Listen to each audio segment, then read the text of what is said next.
Okay, I'm convinced my pinky is literally warped from using the Pro Max. Are you guys struggling with decision fatigue when it comes to deciding between the iPhone 17 Pro and the iPhone 17 Pro Max sizes? Do you find yourself needing to actually work out your pinky just so you could hold your phone? Or do you just want a smaller screen with a more manageable body for your tiny little hands? Well, you've come to the right place because I got tiny hands and I got a lot to say about the different sizes of the iPhone 17 Pro and Pro Max. This year is super weird because now you have heavier Pro phones with the worst build material, but they actually fit and feel much better in your hands than last year.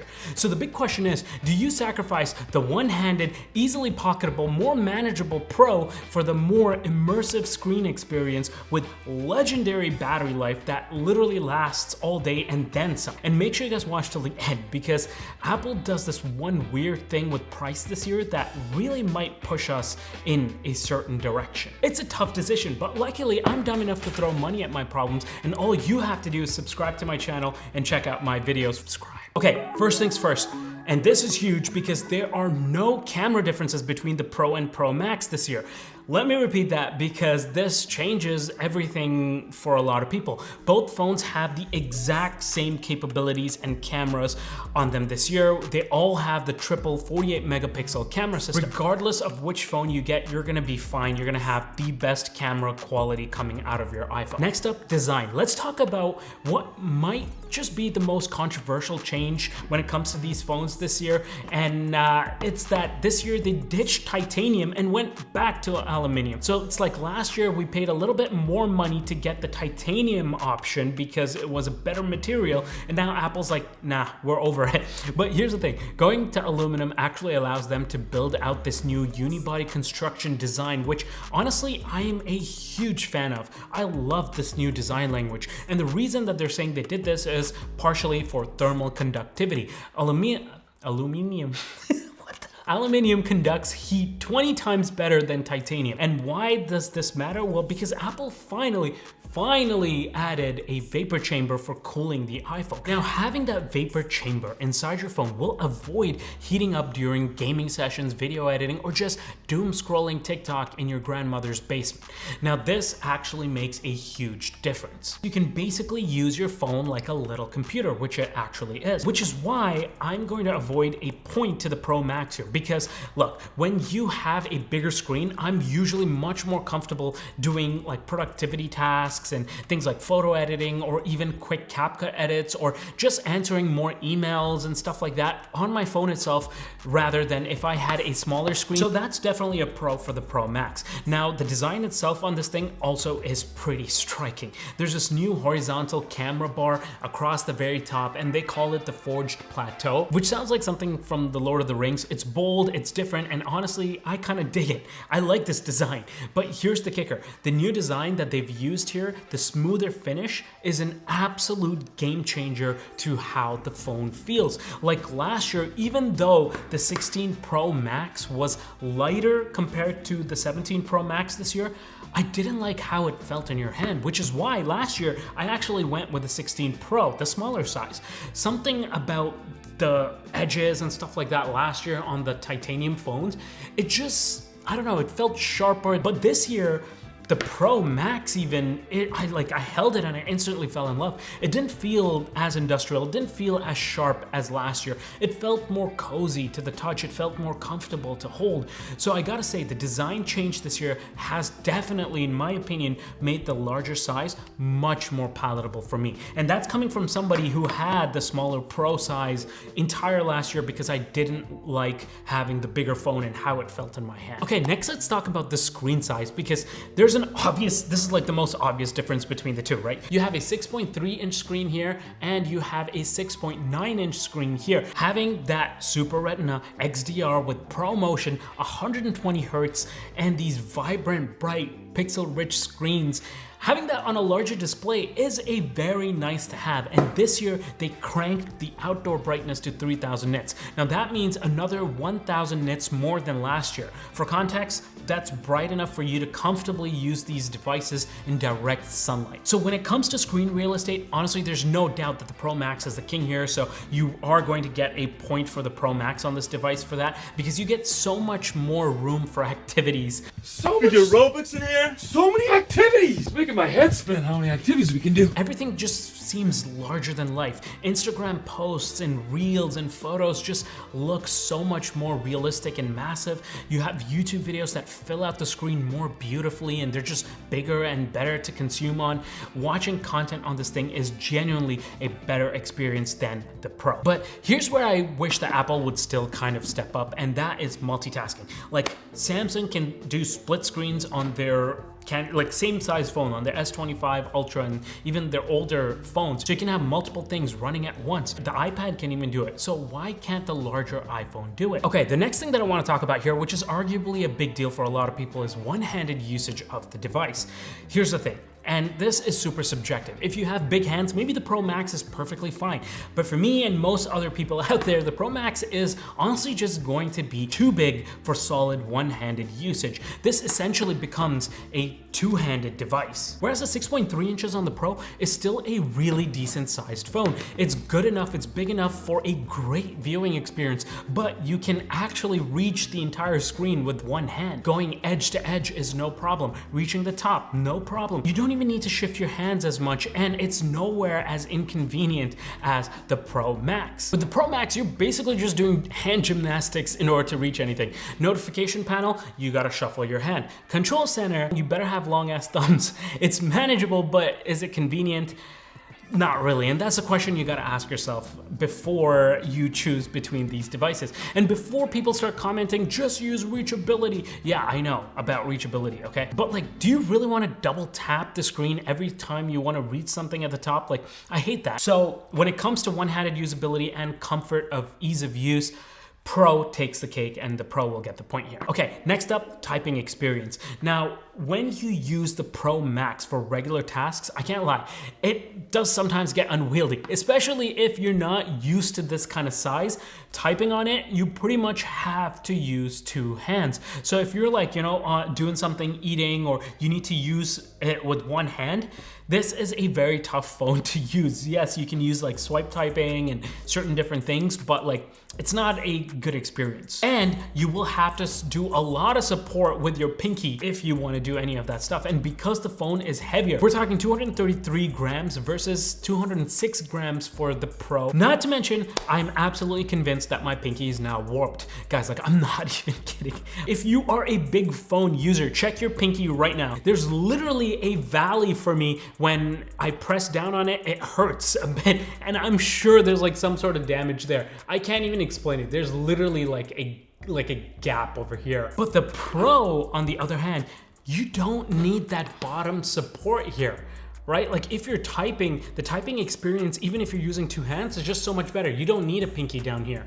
You can type like this, and even if you did want to use your pinky as support, like this is no weight at all. If you're holding a cup of coffee or a subway pole, or I don't know, just living life, you don't need your secondary hand to use your phone. And even if you do, you can rest it on your pinky and it doesn't feel like you're doing pinky curls at the gym. So look, I'm gonna give the point here to the Pro for basic typing experience, whether it's one-handed or double-handed even. Like choosing the Pro will actually save your health over time, okay? It is proven fact that your wrists and your pinkies will have a 6-7% lower chance of developing arthritis. Those are hard facts, very accurate. Okay, let's talk about weight and feel. This year, Apple has made their Pro lineup even heavier compared to the 16 Pro models. So because we're going from titanium to aluminum, not to mention bigger batteries as well this year. And another thing to note here is these phones are slippery now. Because of that brushed aluminum finish all across, even though it looks gorgeous, it's smooth as butter, which means that most people are probably going to be throwing a case on their phone, which is going to add more bulk. And look, I'm gonna be honest, when you add a case to the Pro Max, it generally sometimes starts to feel a bit goofy. But here's what's interesting, okay? That unibody aluminum design that's on this phone, it also feels a lot more balanced compared to prior years. The weight is much better distributed when you actually use this phone. And I think that's something that they've done by moving a lot of the parts to this upper region here, which they mentioned in the event. If you've been on the fence about experiencing the larger screen phone, I personally think this is the year to do it. This is the most comfortable a Pro Max has felt in my hand. Also, I would advise getting AppleCare and maybe not throwing a case on here, just because you have to like experience experience the phone by actually holding it. It's so much better. Okay, next up, pocketability. Believe it or not, this is actually a super important metric that most reviewers don't really even talk about enough.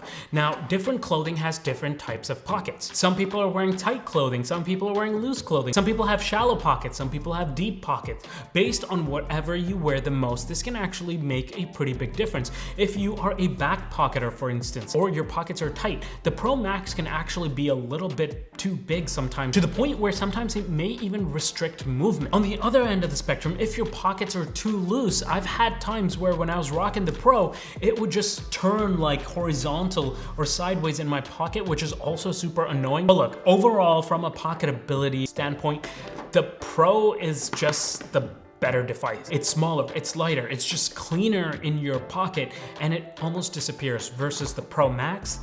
You always know it's there. But we're not done yet. The Pro Max is gonna come back with its secret weapon here, and that is battery life. This is the big reason why a lot of people are going to choose the Pro Max over the Pro. And yes, the big screen is nice and all of that stuff, but the battery life, oof.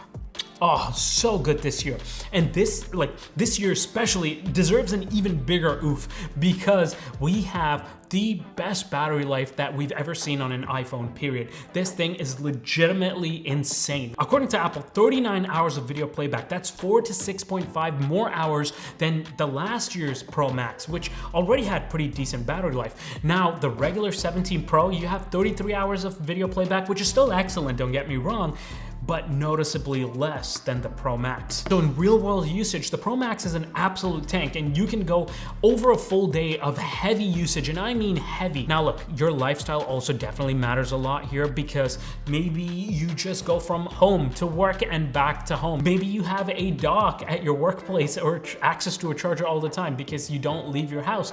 In which case, sure, go for the Pro. You can always have it juiced up whenever you need it. But if you have a semi-exciting life, if you actually go outside and touch grass, then the Pro Max is going to give you that peace of mind knowing you're good. Okay, another aspect to talk about here, which also not a lot of people talk about, is the dynamic island. Like, look at both of these phones here. Let me pull up okay, I'm gonna pull up another one of my wallpapers from my wallpaper pack, remember, shot on iPhone. Look at the dynamic island here, okay? And what do you notice? Both sizes of this dynamic island are the same, which is kind of weird because you have a much smaller screen size here versus a much bigger screen size here. So having the same size dynamic island definitely makes the dynamic island a lot more prominent and take up more space or like real estate on the smaller Pro versus on the Pro Max. On the Pro Max, the larger screen just envelops the dynamic island a lot better. It feels more integrated, less like there's a black pill at the top of the screen staring at you. Versus on the Pro,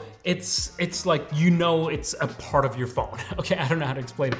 Is this a deal breaker? Not at all. Does it matter? Barely. But if you are someone who's super bothered by the dynamic island, which I know some of you guys watching this video exist out there, the Pro Max might just be slightly less annoying for you. Okay, next up, storage options. Look, here's something new this year. The Pro Max can now go up to 2 terabytes of storage. That's 2 terabytes, okay, in your pocket. The regular Pro maxes out at 1 terabyte, so do you need the 2 terabytes? That's probably a question you want to ask yourself. If you do, then you only have one option. If you don't, which is probably like 95% of you guys out there, then just know that this point does not really matter as much for you guys. Okay, now the last point I want to mention here is price. Let's talk money, because this is also a big factor and things have kind of changed from last year. This point is important to talk about because Apple's done something weird here. The iPhone 17 Pro now starts at $1099 for the 256 gig model, and they completely got rid of the 128 gigs model, so there is no $999 option out there. So last year, the base iPhone 16 Pro was $200 cheaper than the iPhone 16 Pro Max, and that honestly was a pretty big decision factor for a lot of people because they're like, I saved $200, which is a pretty significant amount. Now, the difference between the Pro base model and the Pro Max base model is just $100, which is honestly not a lot when you think about how much more you're getting with the Pro Max here. Because I don't know why, I don't know how to explain it, but it somewhat feels like going with the Pro, I'm actually kind of losing out this year because of $100 difference between the Pro and Pro Max. I'm getting like a much bigger screen, there's more materials to build this phone, and there's actually a significantly bigger battery life on this thing as well. I don't know, the Pro Max just kind of feels more worth it this year. Something to think about. Okay, so let's conclude.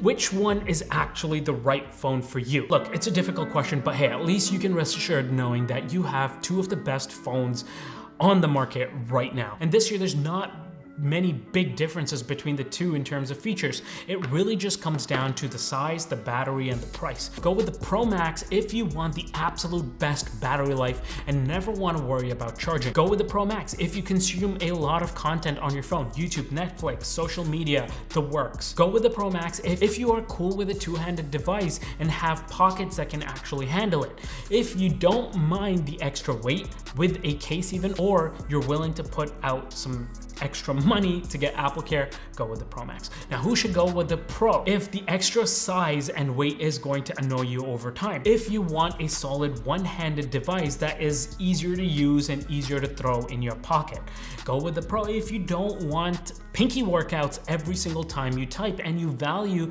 your wrist health and pinky health over time, go with the Pro. If you want to save $100, which is also a pretty decent chunk of change, which you can throw towards a case or AirPods or literally anything else. Go with the Pro if you are coming from the 16 Pro and the weight difference actually matters to you. And last but not least, go with the Pro if you don't really use your phone for heavy workloads and productivity, just prefer jumping on the computer or tablet for that sort of stuff, and you want a phone that just does what a phone does best. As for me, this year compared to every other year has been a significantly easier decision for me personally, but this year right out the bat, I knew this was the phone for me. The moment I held the Pro Max, the new design, the choice of materials and everything and how they've shaped this phone was significantly more comfortable in my hand. It really pushed me towards the Pro Max, knowing also that I get much better battery life and also that 6.9-inch screen, that gorgeous 6.9-inch screen for watching content and getting work done. But at the end of the day, there are definitely times where I do miss the convenience of a more compact phone that doesn't require two hands for everything.